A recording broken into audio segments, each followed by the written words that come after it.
My hands were shaking so badly I could barely hold my phone. I stood in my kitchen, staring at what should have been a simple birthday gift, but my whole body was telling me to run. The silver wrapping paper with its cheerful red bow looked innocent enough sitting on my counter, but something was terribly wrong.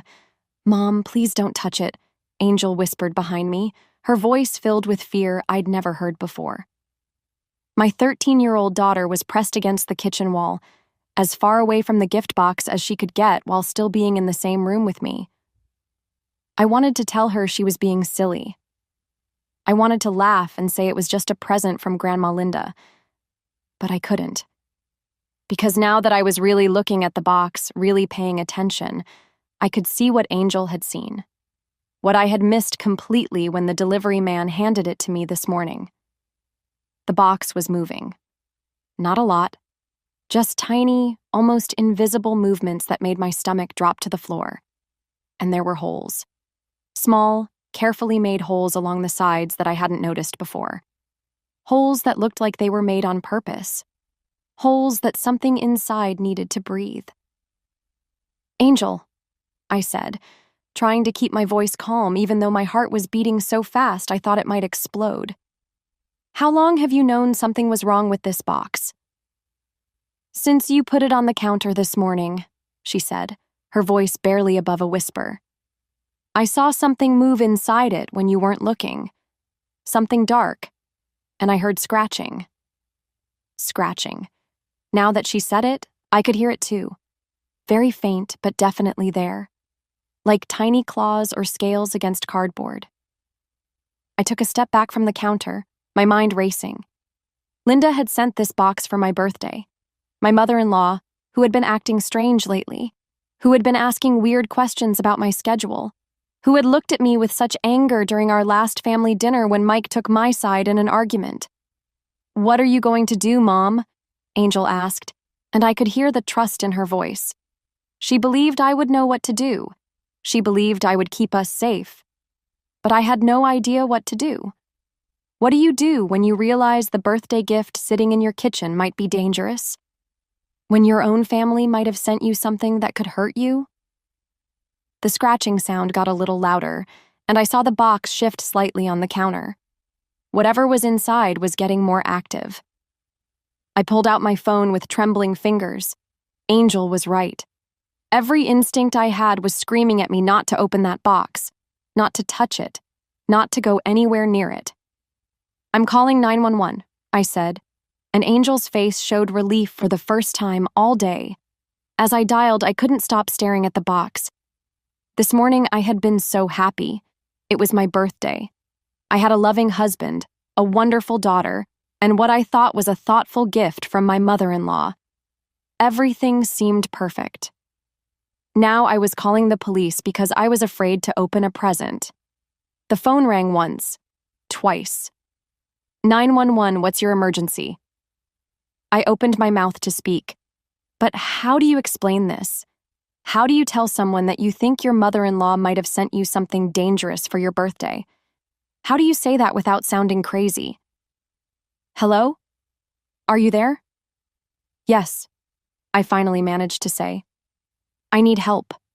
I think someone sent me something dangerous in a gift box. There's something alive inside it, and I'm afraid to open it." Angel moved closer to me, and I put my arm around her. Whatever happened next, at least I had listened to her. At least I hadn't opened that box. But as I waited for the dispatcher to respond, one question kept running through my mind. What exactly had Linda sent me, and why? What do you think is inside the box? Let me know in the comments below. And don't forget to subscribe for the next chapter. 6 hours earlier, my day had started like a dream. I woke up to the smell of coffee and pancakes drifting up from the kitchen. Mike had already left for his construction job, but he'd left little notes all around our bedroom. One on my mirror said, "Happy birthday to the most beautiful woman in the world." Another on my nightstand read, "34 looks amazing on you." I smiled as I collected each note, feeling loved and special. When I walked downstairs in my pajamas, Angel was standing at the stove, carefully flipping pancakes. She had flour in her dark hair and syrup on her cheek, but she looked so proud of herself. "Happy birthday, Mom," she said, beaming at me. "I made your favorite breakfast." The pancakes were a little burnt around the edges, and she'd used way too much vanilla in the batter, but they were perfect because she'd made them with love. We sat at our kitchen table, the same one where we'd eaten thousands of meals together, and she handed me a card she'd made herself. The front had a drawing of our family, stick figures holding hands in front of our house. Inside, she'd written in her careful handwriting, "To the best mom in the world. Thank you for always keeping me safe and for believing in me. I love you more than all the stars in the sky." I felt tears in my eyes as I hugged her tight. "I love you too, Angel, more than you'll ever know." We spent the morning together, just the two of us. Angel helped me water the plants in our garden while I told her stories about when I was her age. She laughed at my jokes and asked questions about everything. These were the moments I treasured most. Just normal, quiet time with my daughter. At exactly 10 o'clock, our doorbell rang. Angel and I looked at each other, wondering who it could be.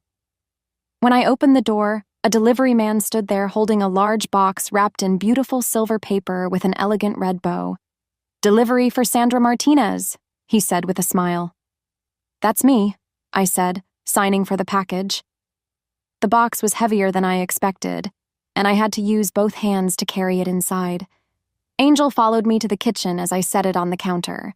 There was a small card attached to the ribbon, and when I opened it, I recognized Linda's neat handwriting immediately. "Happy birthday, Sandra.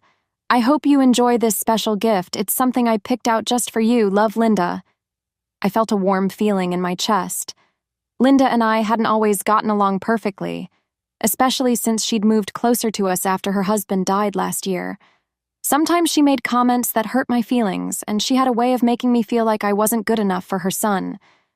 But this gift showed that maybe she was trying to build a better relationship with me. "What do you think it is?" Angel asked, walking around the box to examine it from all sides. "I have no idea," I said, shaking it gently. Something shifted inside, but I couldn't tell what it was. "It's pretty heavy. Maybe it's a vase or some kind of decoration." Angel seemed excited about the mystery gift. "Can we open it now?" I looked at the clock. Mike wouldn't be home until 4, and I knew he'd want to be here when I opened presents. "Let's wait for Dad to get home. He'll be disappointed if he misses it." Angel nodded, understanding. We decided to leave the box on the counter where we could admire the pretty wrapping while we waited. The rest of the morning passed peacefully. I called my sister to thank her for the birthday card she'd sent, and my friend Jessica called to wish me happy birthday. Angel and I made lunch together, grilled cheese sandwiches and tomato soup, another one of our traditions. Everything felt normal and happy. I had no idea that in just a few hours, that innocent-looking box would turn my perfect birthday into the most terrifying day of my life. If someone had told me that morning that I'd be calling 911 because of Linda's gift, I would have laughed. But sometimes the most dangerous things come wrapped in the prettiest packages. After lunch, I noticed Angel started acting differently around the gift box. At first, I thought I was imagining it, but as the afternoon went on, her behavior became impossible to ignore. Every time I walked near the kitchen counter where the box sat, Angel would suddenly appear beside me with some excuse to pull me away. When I went to wipe down the counter after our meal, she quickly said, "Mom, can you help me with my math homework?" When I reached for my coffee mug that I'd left near the box, she jumped up and said, "I'll get it for you." The third time it happened, I started paying closer attention. I was putting away the clean dishes when Angel practically ran into the kitchen. "Mom, didn't you say you wanted to organize your closet today?" she asked, grabbing my arm gently but firmly. "Angel, what's going on?" I asked, looking at her carefully. "You're acting strange." She glanced at the gift box, then quickly looked away. "Nothing's wrong. I just thought we could spend time together before Dad gets home." But something was definitely wrong. Angel was usually excited about presents and surprises. When her birthday came around, she could barely contain herself waiting to open gifts. Yet here she was, seemingly trying to keep me away from mine. Around 2 o'clock, my friend Jessica called again to ask about my birthday gifts. "So what did you get?" she asked cheerfully. "Anything exciting?" I started to tell her about Linda's gift, but Angel, who had been reading on the couch, suddenly stood up and walked over to me. "Mom, can I talk to you about something important?" she interrupted, which was very unlike her. Angel was usually polite and never interrupted my phone calls. "Jessica, can I call you back later?" I said, confused by Angel's behavior. After I hung up, Angel sat down next to me on the couch, but she kept glancing toward the kitchen with a worried expression. "What did you want to talk about?" I asked. She seemed to struggle for words. "Just school stuff. Never mind, it's not that important." During our afternoon snack, I watched Angel more carefully. She kept looking at the gift box, but not with excitement or curiosity. She looked nervous, almost scared. When I followed her gaze to the counter, I tried to see what she was seeing, but the box looked the same to me as it had all morning. "Angel," I said gently, "is something bothering you about Grandma Linda's gift?" She bit her lip, the way she always did when she was trying to decide whether to tell me something. I have a bad feeling about it." "A bad feeling? What kind of bad feeling?" "I don't know how to explain it," she said, fidgeting with her napkin. "It just doesn't feel right. Can we maybe not open it today?" This was definitely not normal behavior for Angel. She was usually logical and could explain her feelings clearly. For her to have such a strong reaction to a simple gift box was concerning. I started thinking about Linda and our recent interactions. Over the past few months, especially since she'd moved to our town, things between us had become tense. She'd been asking strange questions about my work schedule at the hospital, wanting to know exactly which days I worked and what time I got home. When I asked why she needed to know, she'd say she was just trying to plan family visits. Last month, during a family dinner, Linda had made a comment that really bothered me. She'd said, "Mike was such a happy boy before he got married. He used to call me every day." When Mike defended me and said he was happier now than he'd ever been, Linda's face had changed completely. The look she gave me was cold and angry, like she blamed me for taking her son away from her. Then there was the argument 2 weeks ago about Angel's birthday party. Linda had wanted to plan the whole thing herself, but Mike and I had already made plans. When we politely declined her offer, she'd accused me of trying to cut her out of Angel's life. The conversation had ended with Linda storming out of our house, saying things that still made me uncomfortable to think about. As I sat there watching Angel's worried face, I started to wonder if maybe her instincts were picking up on something I was missing. Angel had always been good at reading people and situations. Maybe there was more to this gift than I realized. At exactly 4 o'clock, I heard Mike's truck pull into our driveway. Angel and I were in the living room, but I noticed she didn't jump up with excitement like she usually did when her dad came home.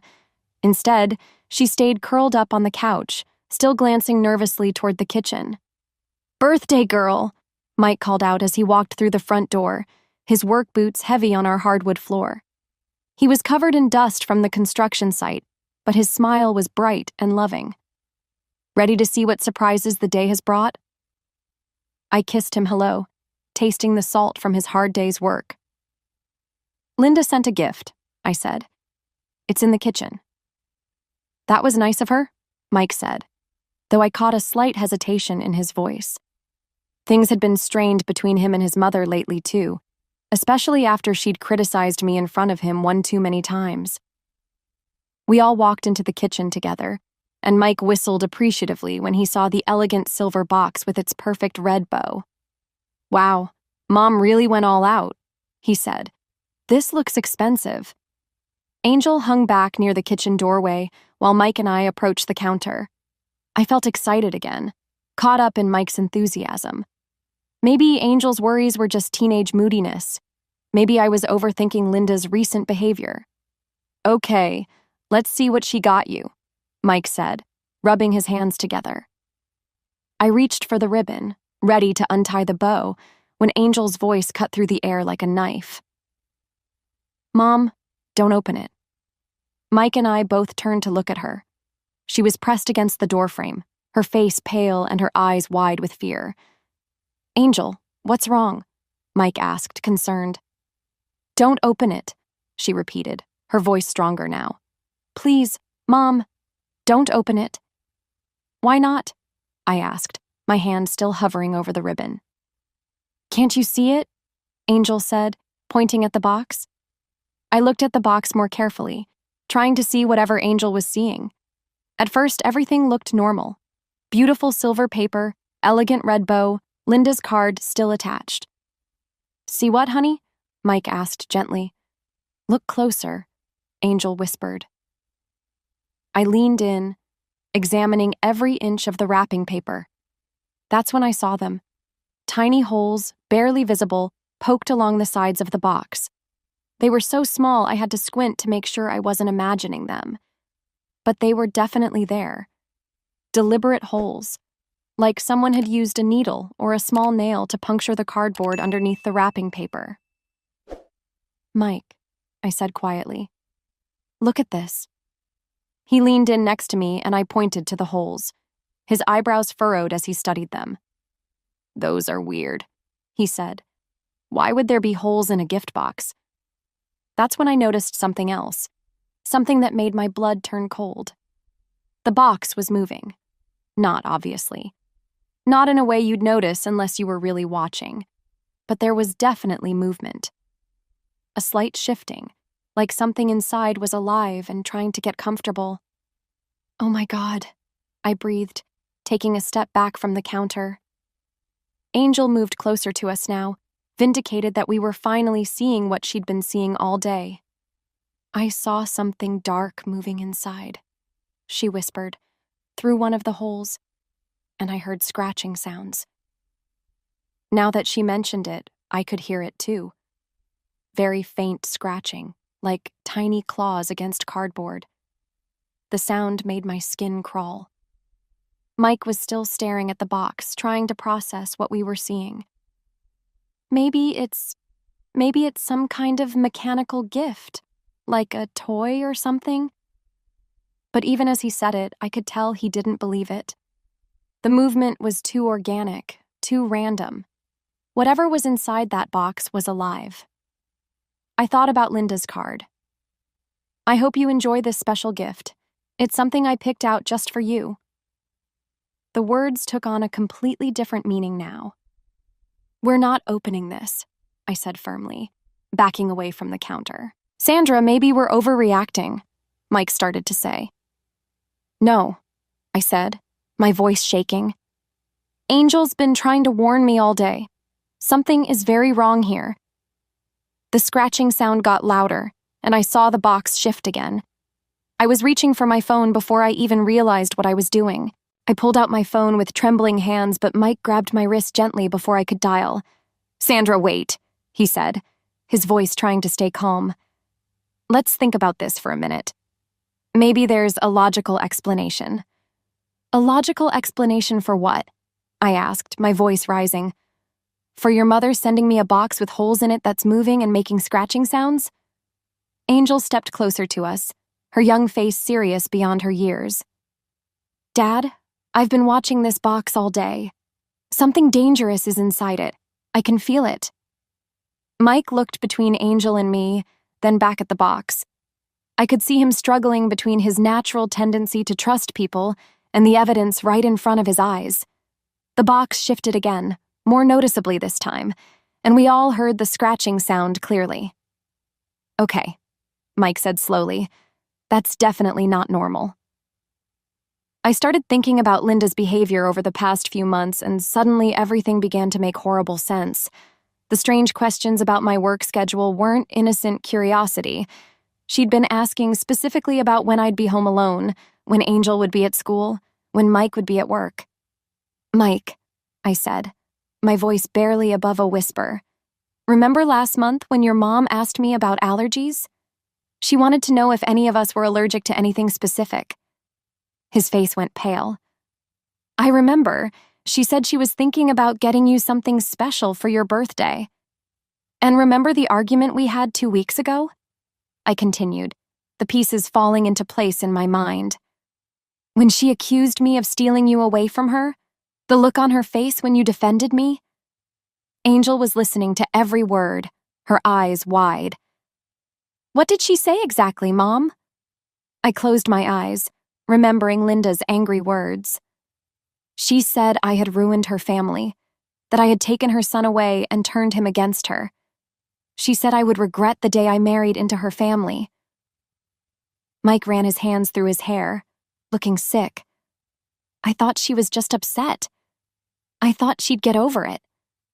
The scratching from inside the box became more urgent, and I noticed the silver wrapping paper starting to move slightly, as if whatever was inside was becoming more active. There's something else, I said, my heart pounding. Last week, when she came over for dinner, I found her in our bedroom. She said she was looking for the bathroom, but she was going through my jewelry box. Why didn't you tell me? Mike asked. I thought maybe I was being paranoid, but now... I looked at the box again and a chill ran down my spine. What if she was looking for information about me, about my routines, my schedule, my habits? Angel suddenly grabbed my arm. Mom, remember when Grandma Linda asked me about your favorite room in the house? She wanted to know where you spent the most time when you were home alone. The kitchen. I spent most of my time in the kitchen when I was home alone, reading, paying bills, having my morning coffee, and that's exactly where I would have opened this box if Angel hadn't stopped me. We need to call the police, I said firmly. Right now. Sandra, she's my mother, Mike said, but his voice lacked conviction. Maybe we should call her first and ask her what's in the box. No, Angel said with surprising force. Dad, what if calling her gives her time to run away? What if she's done this to other people? The scratching sound got even louder, and now we could all see the box moving more obviously. Whatever was inside was getting agitated. I thought about Linda's questions about allergies, her interest in my schedule, her anger toward me, and her access to our house. I thought about how she'd been acting strange ever since her husband died, how she'd become obsessed with Mike and resentful of our marriage. I'm calling 911, I said, starting to dial. Whatever's in that box, Linda sent it to hurt me, I'm sure of it. Mike didn't try to stop me this time. He was staring at the box with growing horror, finally accepting what Angel and I already knew. Something very dangerous was inside that innocent-looking birthday gift, and his mother had sent it to me on purpose. The question was, what exactly was in there and how much time did we have before it got out? 911, what's your emergency? The dispatcher's calm voice came through my phone speaker. My name is Sandra Martinez, I said, trying to keep my voice steady. Someone sent me a package that I believe contains something dangerous. There's something alive inside it, and I'm afraid to open it. Can you describe what you're seeing, ma'am? I looked at the box, which was now moving more noticeably. The box has small holes poked in the sides, and I can hear scratching sounds coming from inside. Whatever's in there is moving around. Are you in immediate danger right now? I don't think so, as long as we don't open the box. But I'm scared of what might happen if we do. Mike was pacing behind me, running his hands through his hair. I could see the internal battle on his face. Part of him still couldn't believe his mother would do something like this, but the evidence was right in front of us. Ma'am, I'm sending police and animal control to your location immediately, the dispatcher said. Can you and your family move to a safe area away from the package? Yes, we can go to our backyard. Please do that now and stay on the line with me. Angel was already heading toward the back door, clearly relieved that adults were finally taking this seriously. Mike grabbed my hand as we followed her outside, but I could see the embarrassment and confusion on his face. Sandra, what if we're wrong? He whispered as we stepped onto our back patio. What if it's just some kind of weird gift and we're calling the police on my mother for nothing? Then we'll apologize, I said firmly. But Mike, look at the facts. The holes, the movement, the scratching sounds, her recent behavior toward me. This isn't normal. Angel sat down on our patio chair, finally looking relaxed for the first time all day. Dad, I've had a bad feeling about that box since this morning. Mom taught me to trust my instincts, and my instincts are screaming that something's wrong.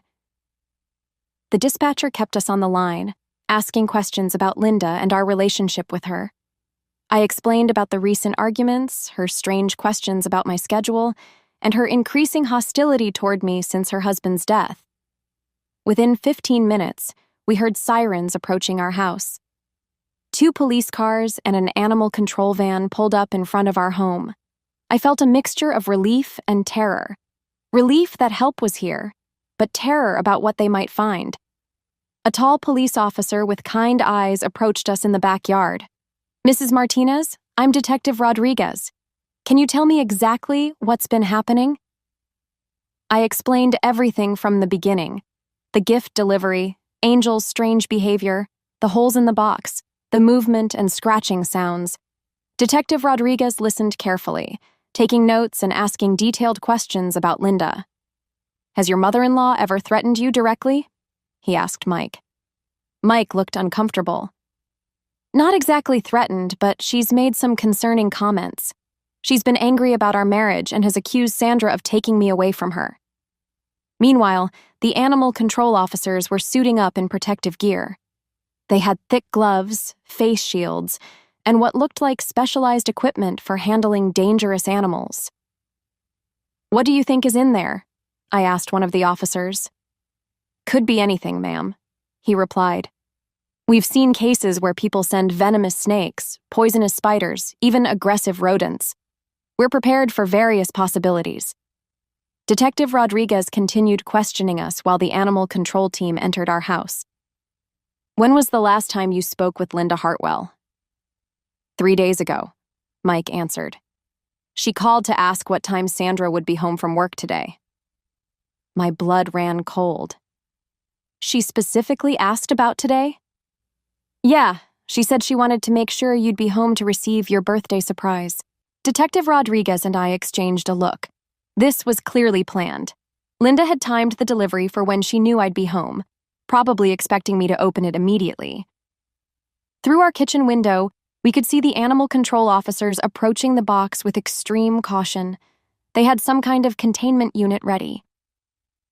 "Whatever happens next," Detective Rodriguez said, "you made the right call not opening that package." As we watched the officers prepare to reveal what Linda had sent me, I held Angel close and prayed that my daughter's instincts had saved our lives. Through our kitchen window, we watched as the animal control officers carefully positioned their equipment around the gift box. One officer had a long pole with a hook on the end, while another held what looked like a thick glass container with a secure lid. "Everyone stay back," Detective Rodriguez instructed us, though we were already a safe distance away on the patio. The lead animal control officer used his pole to carefully lift one corner of the silver wrapping paper. Even from outside, we could hear him say, "Oh my God," into his radio. "What is it?" Detective Rodriguez called through the open back door. "We've got multiple venomous snakes in here," the officer replied, his voice tense. "Looks like copperheads, at least 6 of them." I felt my knees go weak. Mike caught my arm to steady me, his face completely white. Angel pressed closer to my side, and I could feel her trembling. "Copperheads," I whispered. "Those could have killed me." Detective Rodriguez was already on his radio, calling for backup and requesting an immediate warrant for Linda's arrest. "We need units at 847 Maple Street, apartment 3B. Suspect is Linda Hartwell, 58-year-old white female. She's wanted for attempted murder." The animal control team worked methodically to safely remove each snake from the box. They were beautiful creatures with their distinctive hourglass patterns, but deadly. If I had opened that box normally, reaching inside like I would with any other gift, I would have been bitten multiple times. "Mom," Angel said quietly, "what would have happened if I hadn't stopped you?" I hugged her tighter. "You saved my life, sweetheart. Your instincts saved my life." Mike was staring at our kitchen window, watching the officers work. "I can't believe my own mother tried to kill my wife," he said, his voice broken. "How did I not see this coming?" Detective Rodriguez overheard him. "Sir, People with severe mental health issues can be very good at hiding their intentions. Your mother has been planning this for weeks, maybe months. 20 minutes later, Detective Rodriguez received a call on his radio. "We've got her," the voice crackled through. "Linda Hartwell is in custody." He turned to us with a grim expression. "They found her at her apartment packing a suitcase. She was planning to leave town. When they searched her place, they found research printed out about copperhead venom, your work schedule written on a calendar, and photos of your house that she'd taken from different angles." I felt sick to my stomach. She was watching our house? It appears so. She also had a notebook with detailed plans about the timing of the delivery and notes about when your family would be home. She knew exactly when you'd be most likely to open the package alone. The animal control officers finished their work and came outside to brief us. "All 6 snakes have been safely removed and will be relocated to a wildlife preserve," the lead officer said. "These were definitely copperheads and they were agitated from being confined. If you had opened that box, the results would have been fatal." Detective Rodriguez explained what would happen next. "Linda Hartwell is being charged with attempted murder in the 1st degree. The evidence against her is overwhelming. You'll need to come to the station tomorrow to give formal statements, but for now you're safe." As the emergency vehicles pulled away from our house, the 3 of us sat on our back patio in stunned silence. My birthday had turned into the most terrifying day of our lives, but we were alive because Angel had trusted her instincts, and I had listened to her. "I'm so sorry," Mike said, tears in his eyes. "I should have seen the signs. I should have protected you better." "This isn't your fault," I told him firmly. "Your mother was sick, and she hid it well." Angel looked up at me with wise eyes that seemed older than her 13 years. "Mom, you always taught me to trust my gut feelings. Today proved why that's so important." Over the following weeks, we learned more about Linda's mental state. After her husband's death, she had developed an obsessive hatred toward me, blaming me for her loneliness and her strained relationship with Mike. She had spent months planning the perfect way to hurt me while making it look like an accident. Linda was sentenced to 15 years in prison. We got a restraining order and moved to a new house across town. But most importantly, our family grew closer through this traumatic experience. I learned to trust Angel's intuition completely, and she learned that speaking up about her concerns could literally save lives. Sometimes the most dangerous threats come wrapped in pretty packages, but love and trust can overcome even the darkest intentions.